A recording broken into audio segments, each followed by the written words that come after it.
Военная организация швейцарских пикинеров, возникшая в XIV веке и достигшая совершенства в XV веке, совершила настоящий переворот в истории Европы.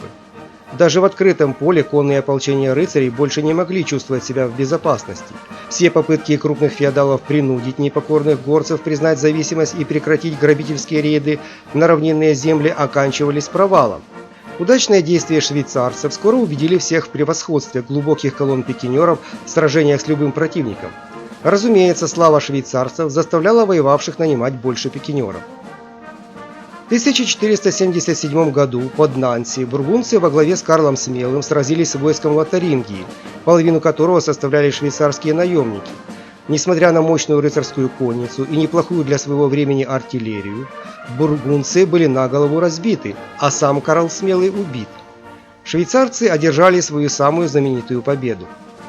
Их ополчение, набиравшееся из обычных людей, делало ставку на плотные ряды пехотинцев. Каждый из них не был так же хорошо подготовлен, как рыцарь, зато швейцарцы были спаяны железной дисциплиной и были способны действовать в бою как одна рука. Для средневековья это был просто непостижимый уровень координации. Вдобавок отряды набирались из земляков. Обычно пикинер сражался бок о бок с собственными братьями, сыновьями, отцом, как минимум с соседями. Так что боевой дух швейцарцев был весьма высок. На рубеже 15 и 16 веков их авторитет в военном мире был почти непререкаем. В 1506 году папа Юлий II создал отряд швейцарской гвардии, дополнивший вооруженные силы папского государства. Выбор понтифика не случайно пал на знаменитых швейцарцев, из которых было сформировано элитное подразделение в 150 человек.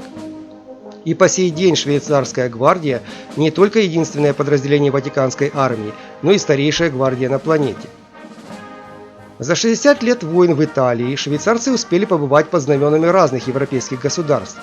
Дороговизна найма и содержание швейцарских баталий компенсировались несомненным качеством пехоты, однако не каждый мог нанять этих копейщиков. Кроме того, поскольку договор заключался со всей конфедерацией, то одна из сторон конфликта не могла воспользоваться услугами швейцарцев. Это привело к появлению схожей по своей тактике и вооружению, но более простой и многочисленной пехоты, вооруженной пиками, немецких ланскнехтов. Император Максимилиан, возглавлявший Священную Римскую империю, решил создать эффективный аналог швейцарских ополченцев. В организации первых отрядов ланскнехтов, что в переводе означает «слуги страны», приняли участие швейцарские инструкторы. Они и представить не могли, что тренируют силу, которая составит им жесткую конкуренцию. Ланскнехты нанимались преимущественно из незнатного населения Южной Германии, многие из которых жили в предгорьях Альп, совсем как швейцарцы. В среднем ланскнехт был вооружен и обучен хуже, чем швейцарец, однако стоил дешевле, так что взамен вывывшей роты ланскнехтов можно было с легкостью нанять другую, ведь желающих улучшить свое материальное положение хватало.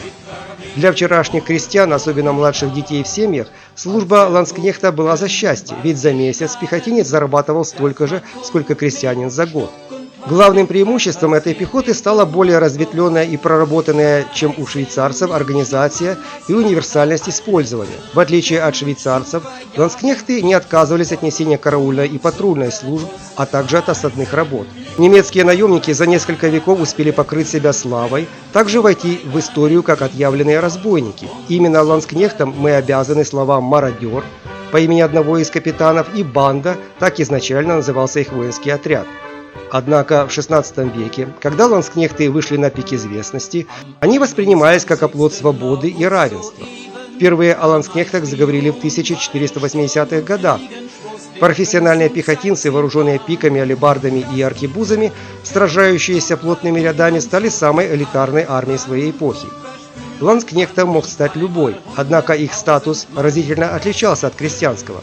Сам император не стеснялся лично ходить на парадах с пикой на плече в строю ланскнехтов, как бы уравнивая их с собой. Не случайно ланскнехты нанимались только к владыкам Священной Римской империи. Поступавшие иначе считались предателями. Наемники обычно служили тому, кто больше платил, но, поступив на службу, не позволяли себя перекупить, если наниматель исполнял свои обязанности. Примечательно, что вера слову сохранялась даже по отношению к противнику. Для множества немецких молодых людей карьера ланскнехта стала мощным социальным лифтом. Наемника мог судить только суд равных, он подчинялся лишь собственному полковнику и обязывался к этому только договором, заключенным по собственной воле. Сам полковник был не господином, а первым среди равных, который мог требовать что угодно, но лишь в пределах контракта. В отрядах ланскнехтов дворянин имел лишь минимальные привилегии. Главным были личные способности и заслуги. Достаточно везучий, настойчивый крестьянин со временем мог занять любую должность, включая полковничью. Организация отрядов ланскнехтов была достаточно сложной. Такой полк представлял собой не просто боевую единицу, а военный городок. Обычно солдаты составляли не больше половины хозяйства. Пехота вела с собой семьи, часто с детьми. За войском путешествовали рабочие, прачки, портные, ремесленники, слуги. Солдат, не слишком увлекающийся выпивкой, доступными женщинами и азартными играми, через некоторое время мог сколотить неплохое состояние. Для управления этим хозяйством требовалась развитая организация, так что ланскнехты создали множество специфических должностей, от обычных квартирмейстеров до полкового палача и специального офицера, ответственного за охрану заключенных. Существовали собственные суды ланскнехтов с прокурором, защитой и присяжными. Собственное законодательство было большим преимуществом для ланскнехтов, поскольку над ними не был властен никто, кроме людей, в чьи руки они добровольно отдались. Оберст, иначе полковник, не только командовал войсками, но и сам набирал солдат, распределял деньги, руководил тылами. Фактически полковник одновременно был генералом и мэром своего подвижного города. Несмотря на скромное по нынешним меркам звание, полковник возглавлял отряды до 5000 человек, что по тем временам считалось полноценной армией. Тогда жалование ланскнехта в 1,5 раза превышало заработок неплохого рабочего, а вознаграждение опытных бойцов вдвое превышало жалование обычного солдата. В полках постоянно проводилось обучение, иначе на поле боя баталия пикинеров быстро потеряла бы строй, что привело бы к печальным последствиям. Яркая одежда ланскнехтов, кажущаяся попугайной, имела символическое значение. Ее смысл состоял в том, чтобы демонстрировать попирание законов того времени, запрещавших простолюдинам ношение слишком яркой и дорогой одежды. Плюмажи, огромные рукава, шелк, серебро, ленты – все это не имело никакого практического значения, однако подчеркивало свободу владельца от общепринятых норм. При всех преимуществах солдатская жизнь редко для кого была призванием. Убивали наемника довольно быстро. Если его миловали пули и пики, то часто приканчивала болезнь. Однако на смену выбывшим быстро приходили новые люди. Ведь тогда Европа была переполнена лишними людьми. Вся земля была уже чьей-то, а прокормиться с наследства мог далеко не каждый. В городах же существовал диктат цехов, что исключало для подмастерья возможность открыть собственное дело. Для отверженных и неудачников солдатчина оказывалась возможностью реализовать себя. Даже самый захудалый наемник считал себя не хуже благородного дворянина. В самом конце 15 века из-за трений императора Максимилиана со Швейцарией соперничество между ланскнехтами и ополченцами из горной страны приобрело характер непримиримой вражды. Нежелание брать деньги от кого-либо, кроме нанимателя, привело к тому, что ни те, ни другие не брали пленных, чтобы не было искушения отпускать их за выкуп. К тому же обе стороны являлись конкурентами. Масло в огонь подлили несколько конкретных инцидентов, так что ланскнехты и швейцарцы по-настоящему ненавидели друг друга. Их столкновения на поле боя оказывались настолько жестокими, что за ними закрепилось название «Плохая война». Сражение завершалось тем, что всех проигравших, кроме высших офицеров, убивали. В первых битвах более опытным швейцарцам сопутствовал успех, однако вскоре ланскнехты подтянулись к их уровню и даже превзошли их. Как и швейцарцы, они использовали глубокий строй, ощетинившийся пиками. Впереди находились обладатели двуручных мечей. Мечи предназначались не столько для ударов по противнику, сколько для отведения или разламывания пик. Первая шеренга называлась безнадежной, ибо там потери были очень высоки. Под прикрытием первого ряда располагались аркебузеры, после залпа уходившие для перезарядки. Ланскнехты, активнее большинства современных им армий, пользовались огнестрельным оружием, но основным видом боя все же была рукопашная. В жуткой тесноте стороны пытались достать друг друга шпиками и алебардами, а когда те терялись, в ход шли короткие широкие мечи, служившие для боя в свалке. При такой тактике отряд ланскнехтов был довольно устойчив и в бою против конницы, и против коллег швейцарцев. Атакующая ланскнехтов кавалерия могла просто повиснуть на пиках. Правда, такой способ борьбы вел к довольно высоким людским потерям. Ланскнехт все же был хуже защищен и хуже обучен, чем рыцарь. Их сила была в дисциплине и легкости, с которой убитые заменялись новыми крестьянскими парнями. алибардьер обычно проживал яркую, но короткую жизнь. Успешнее всего ланскнехты проявили себя в итальянских войнах. В те времена единой Италии не существовало, зато на полуострове было множество богатых торговых городов-государств, ведущих непрестанные войны друг с другом. Это был рай для наемников, которых добыча привлекала не меньше, чем жалование. В этой серии походов на первые роли выдвинулся самый знаменитый из капитанов ланскнехтов Георг фон Фрунцберг. Этот наемник, идеалист, воспринимал идеи братства ланскнехтов и службу в империи с почти религиозным пылом и провел своих людей через множество кампаний на Апеннинах.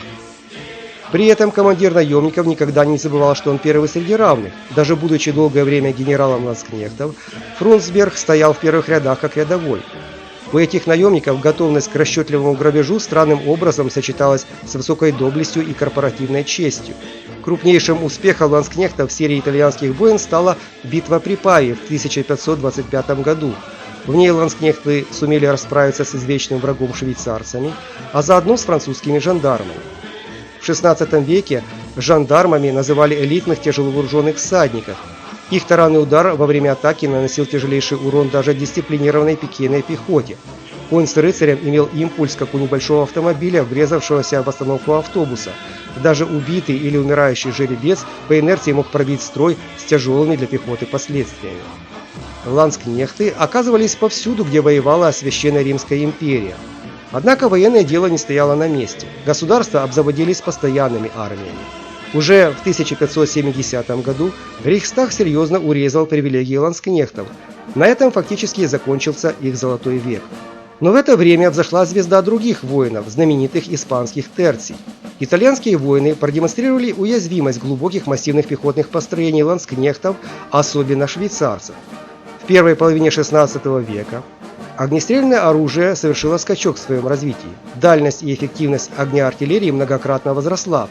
Появился тяжелый мушкет, пуля которого пробивала даже самый совершенный рыцарский доспех.